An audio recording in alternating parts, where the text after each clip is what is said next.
दोस्तों, ये आप ध्यान रखिए, आप बाँटना सीखिए। आपके पास है, दूसरों को देना सीखिए, तभी आपके पास आएगा। जब तक आप दूसरों को देंगे नहीं, आपके पास आएगा नहीं, ये ध्यान रखिए। खाली लेने-लेने की ज़्यादा सोचेंगे, आपको कुछ मिलेगा नहीं। इसीलिए हमेशा बाँटना सीखिए। उस पर एक छोटी-सी प्रस्तुति। आप निश्चय करो कि हमारा यह मानव जीवन बटोरने के लिए नहीं पैदा हुआ है। ये बाँटने के लिए हमें मिला है। संपूर्ण सृष्टि इस मानव जीवन को कुछ न कुछ देती है।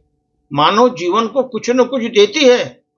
जैसे वृक्ष उगते हैं, तो अपनी छाया से लेकर के फल, फूल, लकड़ियाँ अनेक प्रकार का अपना सहयोग करते हैं समाज में। वो वृक्ष जो आप लगाते हैं, वो कितना सहयोग करते हैं समाज में। नदियाँ बहती हैं, तो पीने के लिए जल से लेकर के खेती के लिए मानव जीवन को अनेक आवश्यकताएं पूर्ति करती हैं। वो नदियां वो दूसरों को देती हैं, अपना सर्वस्व न्यौछावर कर देती हैं दूसरों के लिए।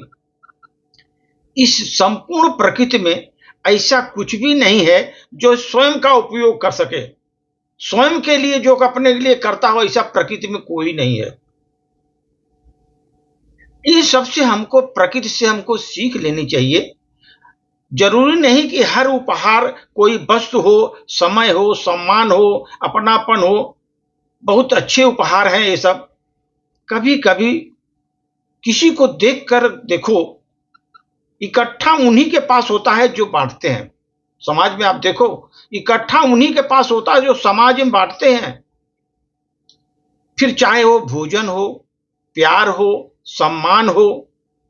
स्वामी विवेकानंद कहते थे कि यह मानव जीवन लेने के लिए नहीं बना हुआ है, देने के लिए बना हुआ है। मानव जीवन लेने के नहीं, देने के लिए बना हुआ है। मनुष्य का जीवन ईश्वर के द्वारा बनाया गया है, ईश्वर के द्वारा बनाया गया है। ये ईश्वर की सर्वश्रेष्ठ कृति है सर। ये मानव जीवन ईश्वर की सबसे सर्वश्रेष्ठ कृति बनाया उसने। इसलिए इसको जीवन का लक्ष्य भी इसका सर्वश्रेष्ठ होना चाहिए। जीवन का लक्ष्य भी सर्वश्रेष्ठ होना चाहिए। इसमें प्रकृति में देखिए, कोई कुछ नहीं लेता, सब देते हैं। वृक्ष फल फूल देते हैं, नदियां पानी देती हैं समाज के लिए, मानव को कल्याण के लिए। इसलिए संपूर्ण सृष्टि में कुछ न कुछ लोग दे रहे हैं। इसलिए जो ये मानव की सर्वश्रेष्ठ रचना भगवान ने बनाया है, तो जीवन का लक्ष्य सर्वश्रेष्ठ आपका होना चाहिए, देना चाहिए। लेकिन अभी क्या करते हैं लोग, अपना लोगों का लूट-लूट कर अपने बनाते हैं। वो नहीं चाहते कि एक दिन चला जाएगा सर। इसलिए दूसरों के दुख को अपना दुख बना करके अपना सुख उन्हें दे देना, ये ध्यान रखो। जिंदगी में दूसरे के दुख को अपना दुख बना करके अपना सुख उन्हें दे दो। इस प्रकार का क्षण भर का मनोरथ भी ये महान पुण्य होता है, महान पुण्य होता है जीवन में।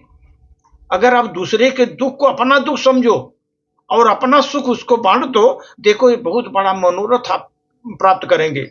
ये महापुण्य का काम है। दूसरे के दुख को कुछ हिस्सा बांटना भी बहुत सौभाग्य की बात होती है। दूसरे के दुख को अगर थोड़ा बांट लिए, वो भी बड़ी सौभाग्य की बात है। इसी में तो मानवता का विकास होता है। मानवता का विकास इसी में है कि दूसरे के दुखों को आप बांट लो।